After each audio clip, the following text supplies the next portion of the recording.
Welcome and welcome back. We had a super exciting night or afternoon in Abu Dhabi yesterday. There was so much grappling, Naya submission, and just so many exciting fights all around. And we got to cap the afternoon or night off with a very grindy split decision for our main event.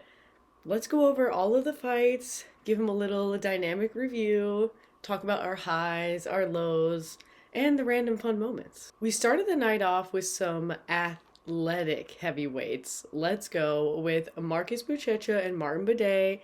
And, it was Marcus's UFC debut. Pretty hyped up to see Marcus's debut, just like what's he got for us? What's he got for us?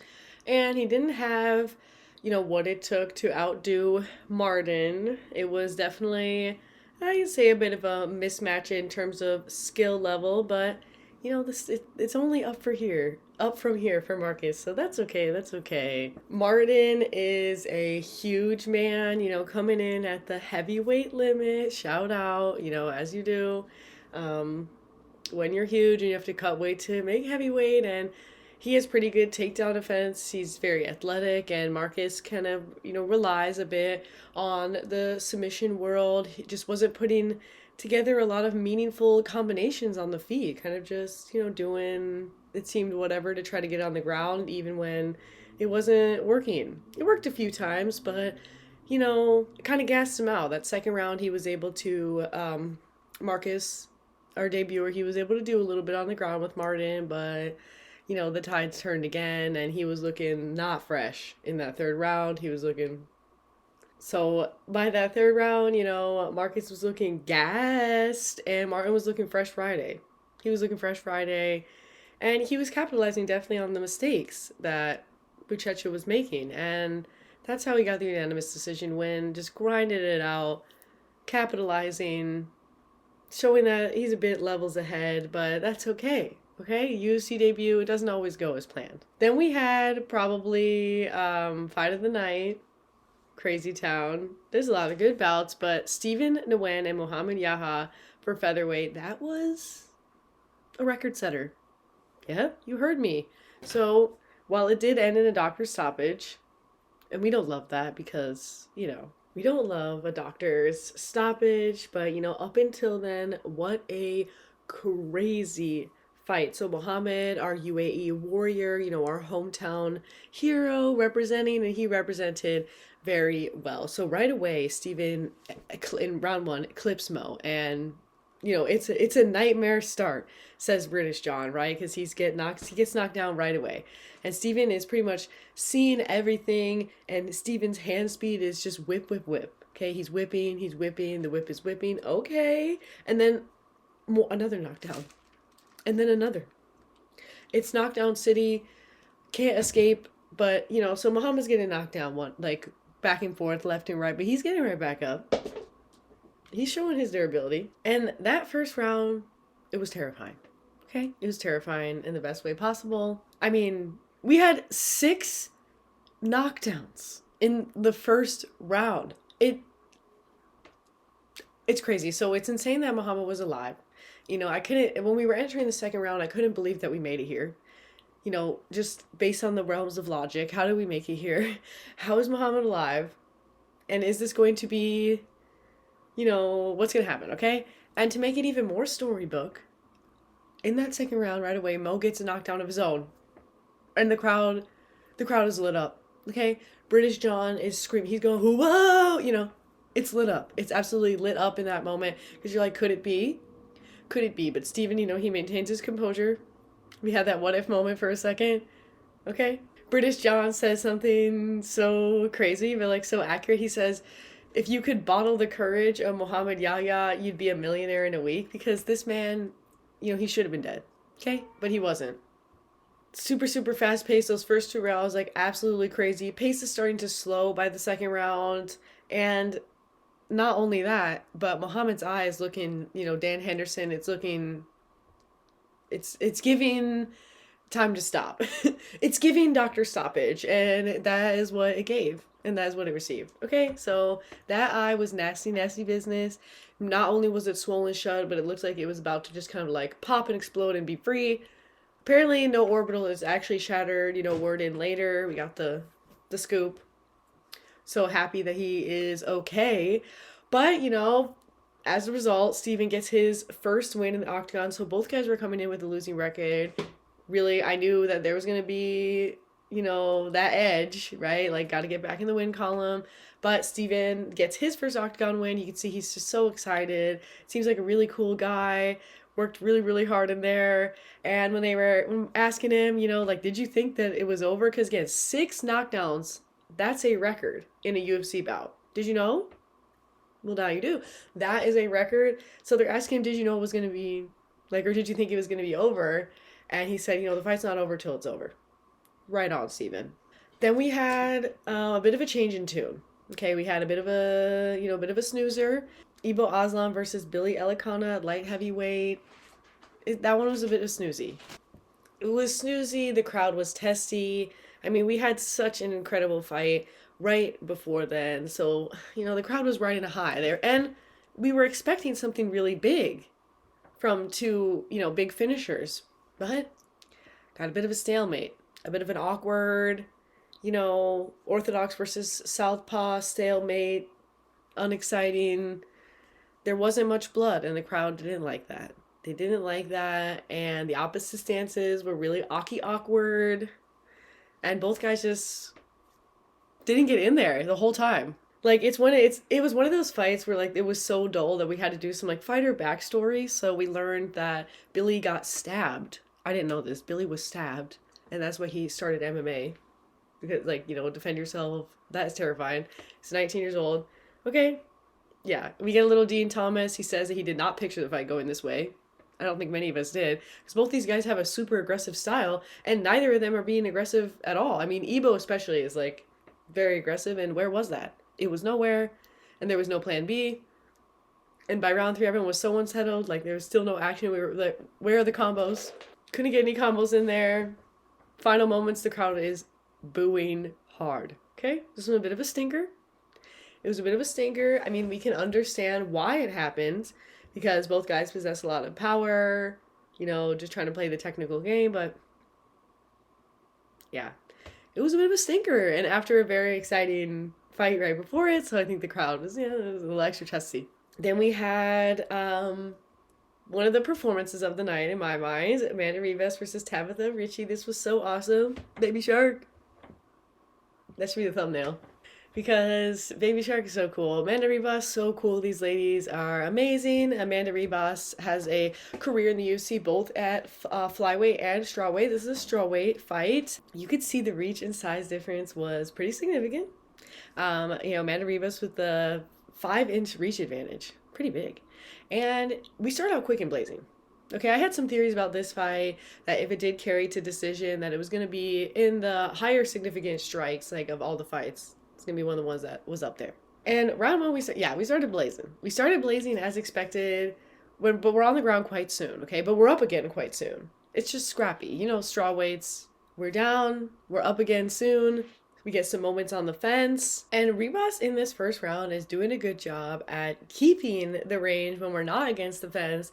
And Ricci is doing a really good job not letting that discourage her. It's just going to baby shark her way right in there, okay? That's what you got to do. And that's exactly what we did in round 2. So Ricci definitely sticking with the game plan again of let's close the distance. Don't let Amanda Ribas fight us at range. Let's get in that fence. Let's get dirty with it. And Ribas is strong. Okay, she's strong. She's very difficult to take down. So what do? Okay, we listen to our corner who is yelling up elbows, up elbows, up elbows. Okay, I mean a little bit more frantic and panicked than that, but you can picture it. And up elbows we shall. Okay, Ricci listens to her corner and goes, and it is a blow to the eye socket. If not the eye socket itself, right underneath. And Ribas is noticeably wincing in pain. Uh-oh, that was an ouchie. Systems begin to shut down. She's falling to the ground. So, now it doesn't matter that she's too strong to be taken down because she's wounded. Okay, she's wounded and Ricci smells blood. She says, let's go. Okay, it's working. And with a couple of shots on top, as Ribas is crumpling over, it's TKO is over. It's over. It's Baby Shark. TKO, round 2. Super exciting. We love a moment like that, right? Where the corner is yelling out to do something and it happens. That's just cute. Super fun. And it was a great moment, okay? The elbows are definitely what you got to work in the clinch. You always got to work some elbows in there, and boy, did we. Then we had what we knew was going to be a bantamweight banger with Blackshire versus Davey Grant. We knew. We knew. That's why this was my most anticipated fight, because I knew it was going to be crazy town, and it was. Okay? Damon was with the takedown early, okay? He got in there early, and he said, we're going on the ground because Damon Blackshire is a sub-myth. Oh, you okay? Yeah.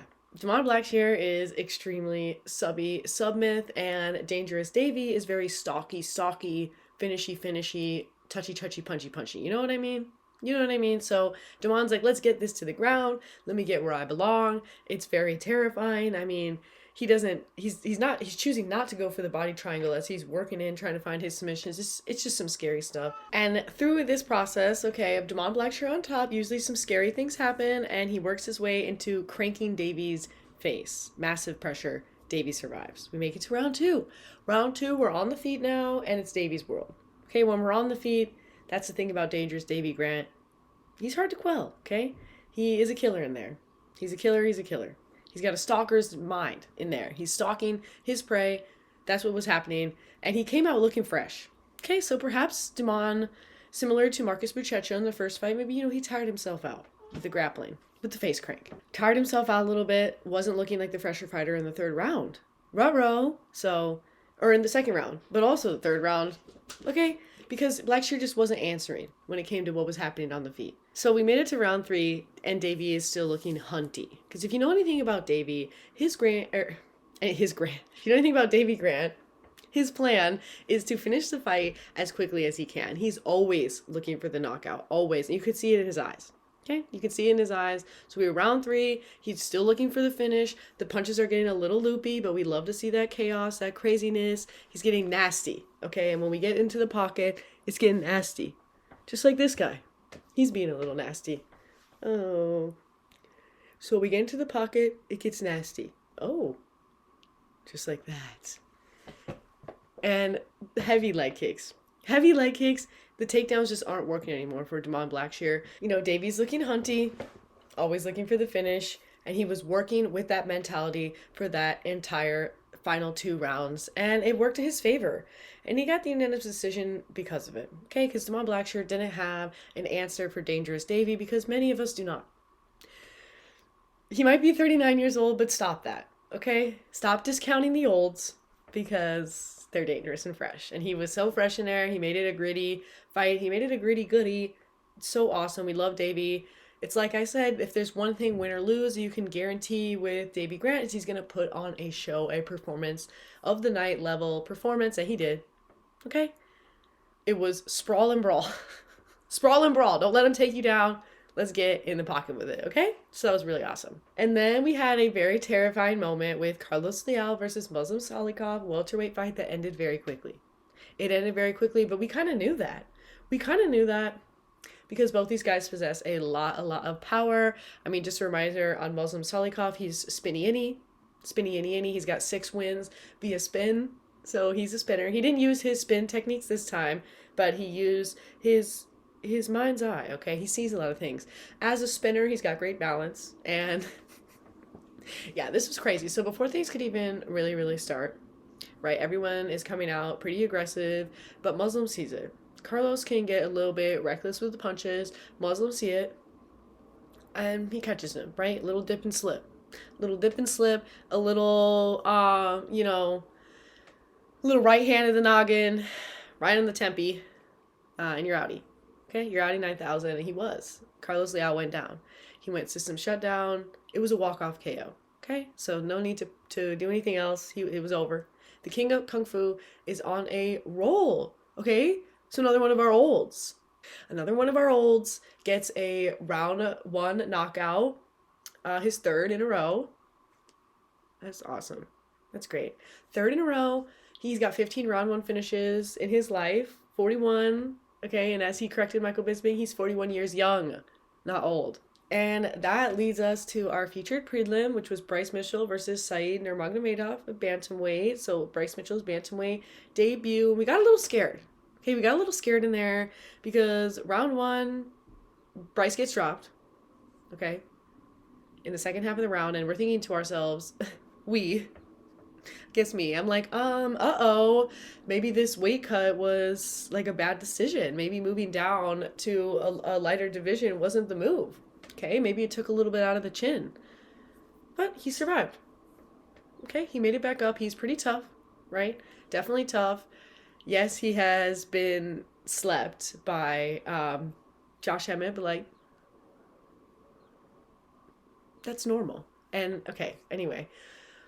So we make it through round one. Pretty scrappy. Bryce gets dropped, so that's not a good look. But, you know, Saeed kind of has a reputation, as our fellas at the commentating table were noting. He kind of wanes a little bit. And he did wane. Those second two rounds, it was definitely Bryce Mitchell turning it up. A lot of back and forth control, and it was really exciting. It was a control battle overall. A control battle overall, not a lot of strikes, not a lot of damage, but Bryce is a very good grappler, and he really put that on display. So Nurmagomedov coming in with the complete arsenal, Bryce coming in, solid as well, but definitely with the grappling preference. Saeed with the kicking preference, and Bryce made it his world. He definitely made it his world, and, went from close to dying to surviving, and it was a lot of really crazy grappling exchanges. But aside from the first round, the control time was very heavily in Bryce's favor, so he got that win via decision pretty definitively. So no sub, but it was a grappling exciting match for sure. And there was a yucky moment where Saeed's toes were locked in the fence, and Paul says, like an upset toddler, he goes, "It hurts my head." I love Paul. It hurts my head. He doesn't like to see cheating or BS. Hurts my head. So, yeah, Bryce, he's a pretty humble guy. He says that was his hardest fight. It looked pretty tough. That was a toughie. Really, again, crazy grappling exchange, but a very successful bantamweight debut for Bryce Mitchell. So pretty excited to see what's next for that. Okay, he did what he did best, and he grappled. Then we had another light heavyweight with Bogdan Gustav versus Nikita Creov. This one, Bogdan is somebody who I mentioned in the previous video has blunt force trauma in his hands. Like those hands are made of lead, okay? Lead weighted hands. He's somebody who doesn't need to beat you up before he knocks you out. He's a one punch wonder. And round one, you could see it in the works. Okay, you could see it in the works that he was, trying to distract. He was doing like a Michael Venom Page. Okay, not really, but, Michael Venom Page, his front hand is always like doing things like this. Okay, he was trying to distract. Okay, kind of trying to bait Nikita into coming into his space. And it wasn't working at first. And then it did. And then it worked, and it was a straight right, and it drops Nikita. Drops him. It's late in that first round, though. So again, like, the baiting wasn't working right away. Nikita was like, girl, stop with that. Girl, stop. But eventually he got brought in, and it was nasty, okay? He was teasing, and he was trying to cast a spell, all right, with that lead. Now he is tied for the second longest active finish streak. That's huge, actually. That's huge. So he's definitely, I feel like people are starting to know who he is. Okay, he's so cool, too. He seems like such a interesting guy. He's so funny, such a funny guy. So funny, so silly, such a cutie. 4 straight wins, and propelled himself into the top 10. This is pretty huge. So Bogdan Gustav is definitely has truly entered himself into the mix of the top level light heavyweights. This is great stuff. I mean, it's not great to see Nikita get finished again. We don't like that. We don't want to see that. Okay? We want to see him rebound, but I mean, getting finished by Dominic Reyes again, it's the Reyes of old these days. So, okay, I'm hoping for a big bounce back, but yeah, Bogdan led in the hands. So, we get it done round one. That's two round one finishes. Crazy. Then we get Azuababaya versus Jose Ochoa flyweight. This was very similar to the Bryce Mitchell Said Nurmagomedov fight in some ways to where it was a grappling exchange. But this one was, I'd say, a little bit more like on both sides grappling, whereas like Bryce was more offensively grappling, say like responding. Anyway, this was crazy. All in all, we went through these entire 3 rounds and it was just a scramble, damble do all over the ground. I mean, if you had like paint on these guys' backs, it would have been, you know, because whatever. They were rolling on the mat, the whole mat, like their backs touched like every part of the mat. Okay, whatever. That's what I'm trying to say. It was super elite grappling though. And even though Azuababaya definitely showed that he's got just a bit of a greater skill set, you know, I mean, we rushed him to fight Manuel Kopp for, yeah, that was maybe a bit of a rush, but he definitely is on that top contending talent, and Jose maybe just needs to pick up just a couple of more things to put in his arsenal, because he was in there the whole fight. Jose was definitely in it the entire fight, but Azu was just able to do what it took. Okay, able to do a little bit more, be the controlling guy in there, be the more suffocating presence, and he got the unanimous decision win. And Jason was angry. Not at that, but he was angry at Azu with his major fence grabbing. He yelled at him. I like when Jason gets mad. So yeah, technical and wild grappling battle, really high paced, and Jose was a threat an entire way. So despite not edging the victory, excited to see what's next for both guys for sure. Then we had Marc-Andre Barriault versus Chara Bullet. This was an interesting fight. So Power Bar started off very aggressive, right? Marc-Andre started off very aggressive, as he does, and he's against the fence. Goes for the knees right away because, again, it's a fact of life. It's kind of just the natural order of things that all Canadians like the clinch, and all Canadians will be throwing knees in said clinch. And so we did get that, but, you know, just a reminder to look out for that in the future. But Chara was very efficient with the leg kicks. So I would say, as far as his response to any of that, very, very effective. He managed to get a dozen leg kicks into that first round, and Marc-Andre didn't have anything to respond with in that regard. So Chara's kicks were kind of the story of that round. And then we get a vicious cut by round 2 that's opened up on Barriault, and his head is bleeding. Okay, but it kind of ignites something within him. It ignites something within him. Mark lands some big shots, and he flattens Chara Bullet's nose. Okay? It's flat and it's turned. And you think to yourself, is that it? Have the tides turn that in Power Bar's favor? And he definitely edged that round out in significant strikes, but the tides turned again. And Chara hit Marc-Andre with something pretty big in that round and sent him kind of, scared, going backwards. What do I do? Okay, not scared, but you know what I mean? Like a little dazed, okay? But he rallied. We made it to round 3. And Chara, seemingly a little ahead at this point and dancing perhaps from the outside, but you don't actually know if he's ahead per se. Just it's feeling that way, and he's having fun. So Chara starts having fun in there. He starts doing his thing. Starts doing his thing. And Marc-Andre's just not able to secure the takedown or to do much in the dirty boxing in that third round. So, and we get some more elbows from Chara to make matters even worse. Okay, we get some more elbows pepping in there. Pepper. Would you like some pepper, ma'am? So we get a unanimous decision win for Chara Bullet. Definitely pushed Mark around a little bit and, was able to see things. He does a very good job, maybe like a junior Petr Yan, studying and making a lot of active adjustments. Weird things too. And we love the elbows. Really love the elbow usage from Chara. Okay, we really love that. Elbows are violent. They're devastating, exciting fights.